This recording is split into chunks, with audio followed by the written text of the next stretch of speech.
is to try it. Put your prices up slightly and see what happens.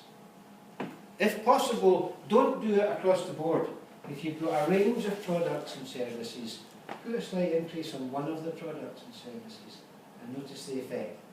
If it doesn't lose any business, you can spread it to other elements of your business. If it does lose 50% of your business, it was a dumb move, but it's only a small part of the business that's been affected. So try it and see. If you can segment your customers into different groups, then try a slight price increase with one of these groups and see what happens. If it works, you can spread it. If it doesn't, it's not had a major impact. But always be thinking in business, what's going to happen if I put my prices up slightly? Because if you get away with it, it's the easiest way to be more profitable. Don't assume you'll lose business by putting your prices up. Another way is to reduce your costs. So the direct materials you buy, if you can get a better deal with your supplier, you've got no more sales income, but your costs have gone down. So you go to your supplier and you say to your supplier, I've been dealing with you for the last year and your prices have stayed the same. There's competition out there. I can go to your competitors and get a better deal. What are you going to do about it? And what are they going to say? They might say, off you go. They're more likely to say, certainly in their own minds, I don't want to lose you as a customer. You don't want to lose customers, neither do they. So they will give you a better deal. If you don't ask, you won't get.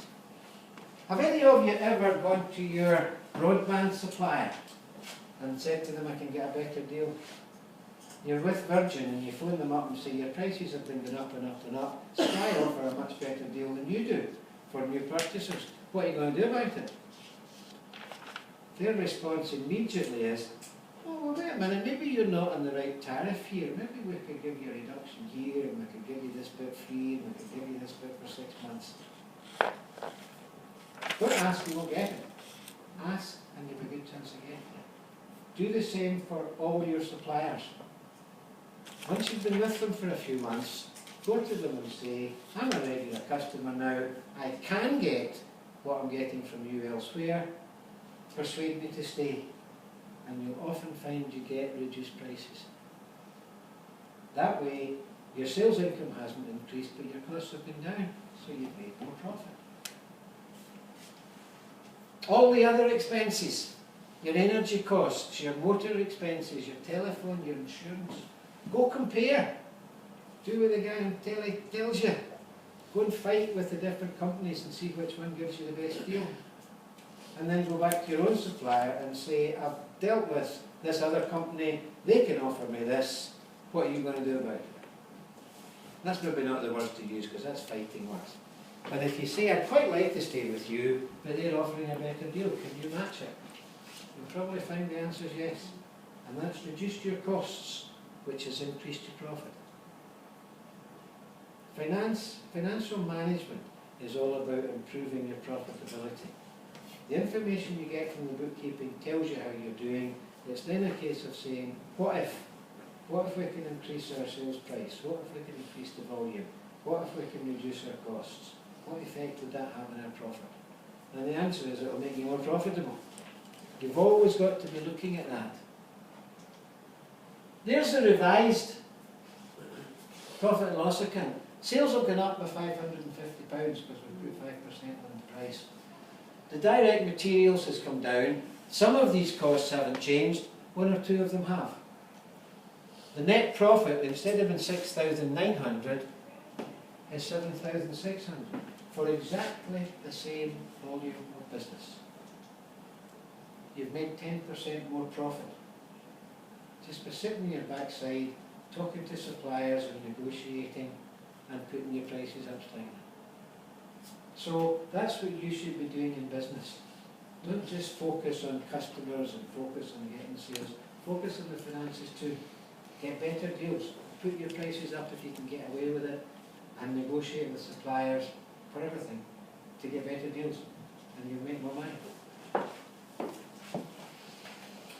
A balance sheet looks at the value of your business. It looks at the assets. That's what you own or are owed by other people. And it looks at the liabilities, what you own, what you owe to other people. And it basically tells you the book value of your business. For start-up businesses, it's not terribly relevant. It's further down the line. If you owe more than you own, you can't pay your debts. That means you're technically insolvent, and it means you should cease to trade immediately. But don't panic there, because these are based on book values, not on real values. And book values are not always the same as real values. For example, when you buy in materials or stock, it goes into your records at what you paid for it, the purchase price. And it's sitting there at that value. But if you're any good at business, whatever you do, you'll wave a magic wand over that stuff and you'll sell it for more. So it's actually worth more than it's recorded in your books. Similarly, things like vehicles. Because of depreciation, how that works is you buy a vehicle for £12,000 and you spread the cost over 4 years. So it's reducing in value by 3,000 each year until it's worth nothing. But at the end of year one, if you tried to sell a vehicle that you bought last year for 12,000, you wouldn't get 9,000 for it. It's probably only worth about 7,500. So some things are overvalued and some things are undervalued. And if your balance sheet tells you the book value means you're insolvent, that doesn't mean you've got to commit suicide right at that point. It means you've got to investigate and value things in real terms.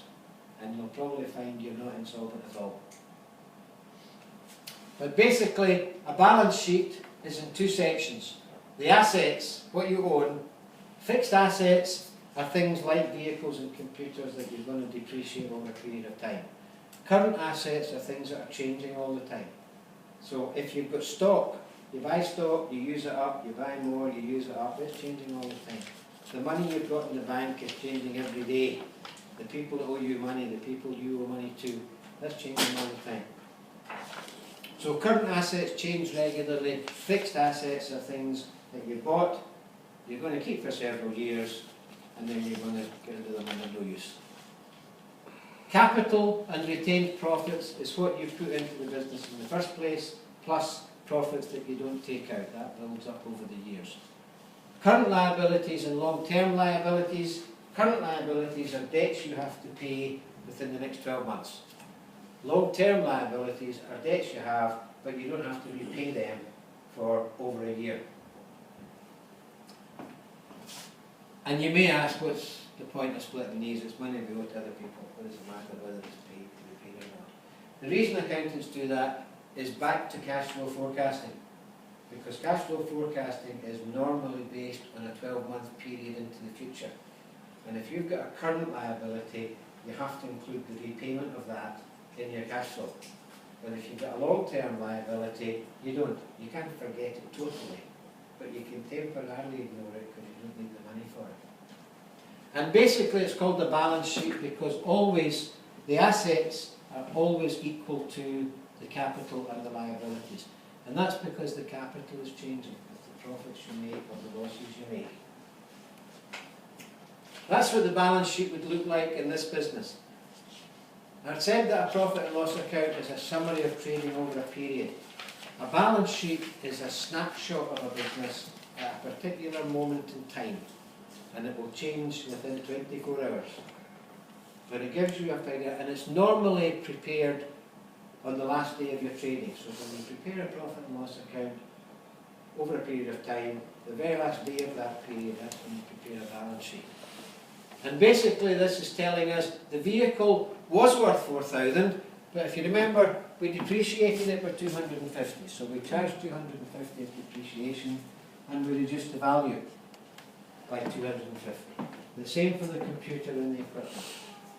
Cash and stock are figures I just made up for this exercise. But your cash book will tell you what you've got in the bank. Your stock ledger will tell you what your stock's worth. The bank loan, you did owe 2,400, but 3 months down the line, you've paid off 100 a month, so you only owe 2,100 now. Current suppliers, again, I've just made that up as I have the initial investment. They would be in ledgers somewhere. And the profit, that's the profit and loss account we did first of all. Gave us a profit of 6,968. And if you add up all of these, it comes to 11,065. And if you add up all of these, it does the same. And that's partly because of double entry, more importantly because it's the capital that's changing. 1,500 you put in the first place, plus any profits you make increase the value, any losses you make decrease the value. A balance sheet, as I said before, is not that relevant to a new business, but it does become relevant if ever your liabilities are more than your assets. In other words, if you've got a negative capital value, that means you don't have enough money to pay your debts. But remember, that's book values. It means investigate. It doesn't mean commit suicide. Cash flow is probably the most important one. Because remember what I said earlier, making a profit is nice. Running out of money is fatal. So cash flow management is the most important element of financial management.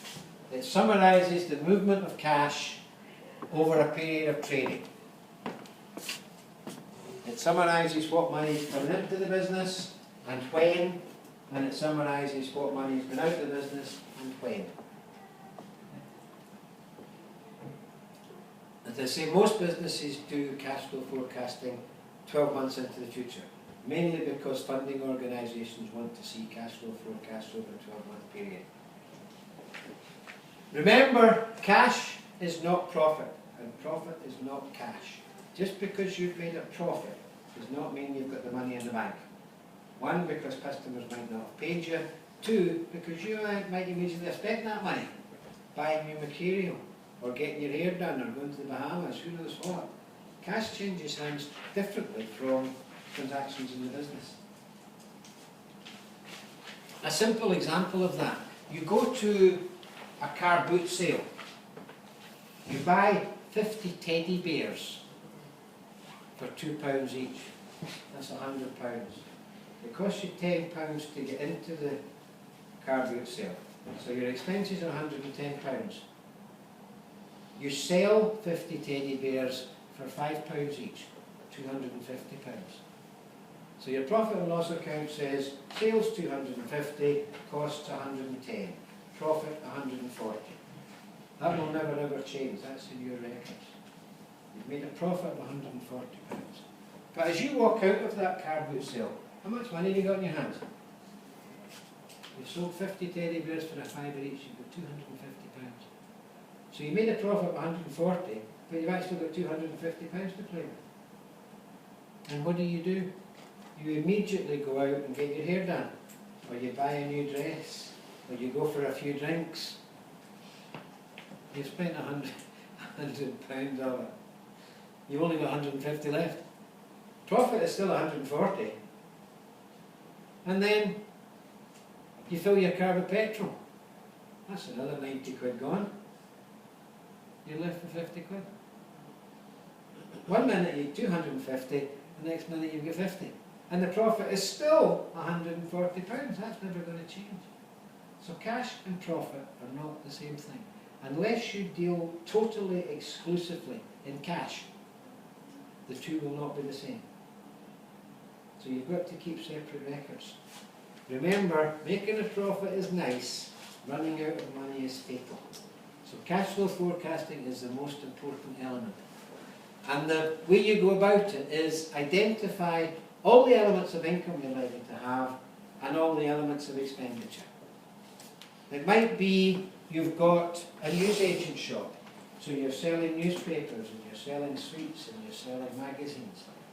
You may also be selling lottery tickets, and you may actually have an income from the commission you're earning on that. So think about all the different sources that you can generate income from in your business. And think of all the likely expenditure. As I said before, most of our clients forget some of the expenses. Business advisors will help you with this. But try and think of them all. And then don't just identify how much money is involved, identify the timing of when you will actually pay these things. Rent you will pay every month if you've got business premises. Business rates you will probably pay quarterly. They're expenses, but you've also probably